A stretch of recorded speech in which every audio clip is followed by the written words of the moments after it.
The universe's strongest warship fell because humanity united worlds, HFY Sci-Fi story. The Dominion's flagship Worldbreaker had never known defeat. For 3,000 years, it had carved through star systems like a scythe through wheat, its obsidian hull gleaming with the blood of a million worlds. When it arrived at the edge of the Terran Coalition's outer rim, it didn't come to negotiate. It came to demonstrate why resistance was futile. But the universe had forgotten something about humans. They didn't break, they bent, they fractured, they bled, but they didn't break. And when they were pushed to the edge, they did something no other species had ever done. They made the impossible possible. The arrival. The warning came at 0347 hours, Galactic Standard Time. Admiral Kaya Vex stood in the command center of Station Prometheus, her augmented eyes scanning the long-range sensors that had just detected the gravitational anomaly approaching from the void. The readings were impossible. A single ship with the mass signature of a small moon. "Tell me that's a sensor malfunction," she said, her voice cutting through the tension like a blade. Lieutenant Commander Jackson Reeves, his cybernetic implants flickering with data streams, shook his head. "Confirmed on all arrays, Admiral. It's the Worldbreaker." The command center fell silent. Every officer, every technician, every AI construct in the room knew that name. The Dominion's ultimate weapon, the ship that had glassed the Cetacean Empire in a single afternoon. The vessel that had turned the Creeth Collective into radioactive dust clouds. "How long until it reaches Earth?" Vex asked, her fingers unconsciously tracing the scar that ran from her left temple to her jaw, a souvenir from her last encounter with Dominion forces. 17 hours, Reeves replied.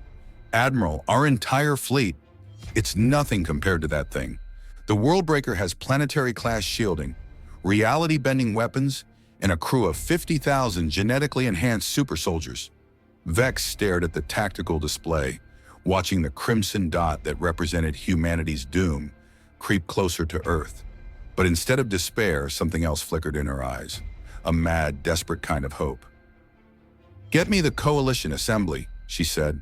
"All of them. Every world, every species, every ship. It's time to call in every favor we've ever earned." The impossible coalition.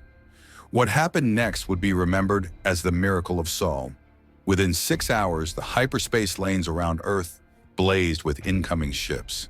Not just human vessels, but alien craft that had never fought side by side, some that had been enemies for centuries.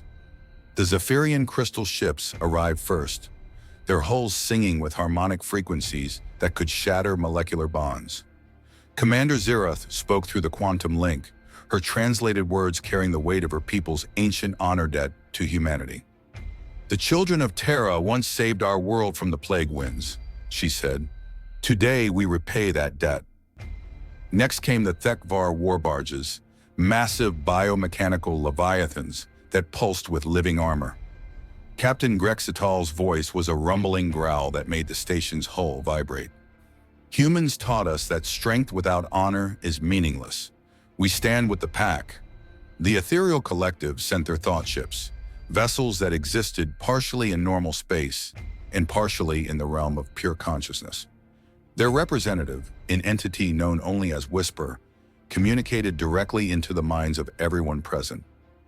"Humanity showed us that individual souls could unite without losing their essence. We offer our unity in return." Even the notorious Void Reapers arrived, pirates, outcasts, and rebels who had found sanctuary in human space when the galaxy turned its back on them. Their leader, a scarred cyborg named Kes Darkwater, sent a simple message. "Humans don't abandon their own. Neither do we." By the time the Worldbreaker reached the outer system, it faced something that had never existed in galactic history, a truly united fleet. Over 10,000 ships from 47 different species, all flying under the banner of the Terran Coalition. The Dominion's arrogance. Captain General Vorthok stood on the bridge of the Worldbreaker, his forearms folded behind his back as he surveyed the assembled fleet through the ship's reality viewing screens. His species, the Shadari, had conquered 90% of the galaxy through their philosophy of absolute dominion. To them, other species were either servants or obstacles to be removed. Impressive, he said, his voice carrying the cold amusement of a predator watching prey organize itself. They've gathered quite a collection of refuse. His tactical officer, a cybernetically enhanced Shadari named Kexthor, manipulated the holographic display with precise movements. Our intelligence suggests they have approximately 10,437 vessels. Our projections indicate we can destroy them all within 6 hours. Vorthak's mandibles clicked in what passed for laughter among his kind. Too generous. 4 hours. The universe needs to understand what happens when insects try to challenge gods. The Worldbreaker was indeed a marvel of destructive engineering. 3 kilometers long, 1 kilometer wide, its hull was forged from collapsed matter and reinforced with quantum-locked adamantine. Its primary weapon, the entropy cannon, could tear holes in reality itself. Its secondary weapons included gravity wells that could crush planets, plasma storms that burned hotter than stars, and temporal distortion fields that could age targets to dust in seconds. But Vorthak had made one critical error. He had underestimated what happens when desperate people refuse to give up. The strategy. Admiral Vex stood in the war room aboard the Coalition flagship Defiance, surrounded by the strangest gathering of military minds the galaxy had ever seen. Holographic projections of dozens of alien commanders flickered around the circular table, each representing a different approach to warfare. "We can't fight it," she said bluntly. "Not directly. The Worldbreaker is designed to face fleets exactly like ours and win, so we don't give it what it expects." Xerath's crystalline form chimed with confusion. "What do you propose?" Vex activated the central display, showing a detailed schematic of the Worldbreaker that had been compiled from centuries of intelligence gathering. Every ship has a weakness. For the Worldbreaker, it's not structural, it's psychological. The Shadari are apex predators. They've never faced prey that fought back effectively. They expect us to form battle lines, to meet them in formal combat. Grexatal's biomechanical avatar leaned forward. "You speak of ambush tactics? I speak of chaos," Vex replied. "We hit them from every angle, every dimension, every possible vector. We don't try to destroy them. We try to confuse them, overwhelm them make mistakes." Captain Darkwater's scarred features twisted into a grin. "Now you're speaking my language." Whisper's mental voice touched everyone simultaneously. "The concept has merit. If we can force them to react rather than act, we gain the advantage of unpredictability." Vex nodded. "Each species fights differently. The Shadari have studied human tactics, Zephyrian crystal singing, Thekvar pack hunting, but they've never faced them all simultaneously. We become a symphony of destruction, discordant, chaotic, impossible to predict or counter. The battle begins. The Coalition fleet spread out across the inner system like a vast net, with Earth at its center. The Worldbreaker approached through the asteroid belt, its massive engines bending space around it, reality itself seeming to warp in its presence. Vorthak stood on his bridge, hands clasped behind his back, watching the enemy fleet arrange itself into what appeared to be traditional battle formations. Pathetic. They're going to try to meet us with conventional tactics. "Shall I begin the assault?" Kexthor asked. "By all means, demonstrate the futility of resistance." The Worldbreaker opened fire with its secondary weapons first, massive plasma torrents that could vaporize cruisers in seconds. But instead of the expected devastation, something strange happened. The Coalition ships didn't just dodge, they seemed to dance around the attacks with an almost supernatural coordination. The Zephyrian crystal ships sang in harmony, their combined resonance creating interference patterns that deflected energy weapons. The Thekvar bioships moved in perfect pack formation, each one covering the other's weak points. The ethereal thought ships phased in and out of normal space, impossible to target consistently. "What are they doing?" Vorthak demanded as his weapons failed to find their marks. On the Defiance, Admiral Vex watched the tactical display with grim satisfaction. "Phase 1 complete. All ships, implement Pattern Omega." What followed was unlike any battle in galactic history. The Coalition fleet didn't attack, it swarmed. Thousands of ships moving in coordinated chaos, each species using their unique abilities to create a web of confusion around the Worldbreaker. The Void Reapers deployed their infamous shadow mines, weapons that existed in the spaces between dimensions. The Aquatic Union's biocruisers released living torpedoes that could adapt to any defense. The Synthetic Collective's AI ships hacked into the Worldbreaker's sensors, feeding it false targeting data. The first crack. For the first time in 3 millennia, the Worldbreaker took damage. Not from any single devastating attack, but from 1,000 small cuts. The Pyrrhothy flame ships superheated sections of its hull, while the Cryogenic Syndicate's ice barges flash froze others, creating stress fractures in the supposedly invulnerable armor. Forthak felt something he hadn't experienced since his youth: doubt.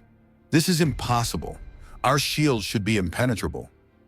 Kexthor's cybernetic eye flickered rapidly as he processed incoming data. The enemy is using resonance cascade attacks. Each species is targeting a different frequency of our shield matrix. Individually, the attacks are insignificant, but combined, the shields are harmonically destabilizing. Forthak finished, his forearms clenching into fists. Deploy the entropy cannon.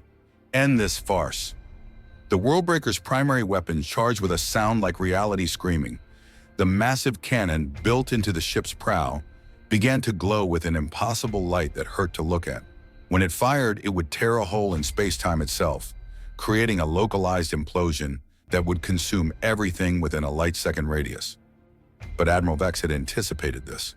"All ships, pattern sacrifice," she ordered, her voice steady despite the magnitude of what she was commanding. Yes, across the Coalition fleet, captains who had never served together, species who had been enemies for generations, moved with perfect synchronization. Every ship capable of generating a gravity field did so simultaneously, creating a localized space-time distortion that bent the entropy cannon's discharge back on itself. The Worldbreaker staggered as its own weapon's energy reflected into its hull. For the first time in its existence, the mighty ship was damaged by its own power. The revelation. In the depths of the Worldbreaker, damage control teams rushed to repair systems that weren't supposed to be repairable. Forthak stood in his command center, watching his tactical displays flicker with errors and contradictions. "How?" he whispered. "How are they doing this?" Kexthor's analysis was brutal in its honesty. "They're not fighting us, Captain General. They're fighting as us. Each species is contributing to a whole that's greater than the sum of its parts. It's true unity." Forthak's mandibles clicked angrily. "Unity is a myth. There are only the strong and the weak, the rulers and the ruled." "Then explain what we're seeing," Kexthor challenged, his cybernetic implants sparking with the strain of processing the impossible tactical situation. On the Defiance, Admiral Vex was coordinating the most complex military operation in galactic history. Her neural interface was connected to the ship's AI, which was in turn linked to the command AIs of every allied vessel. Through this network, 47 different species were fighting as one organism. "All ships, Phase 2, she commanded.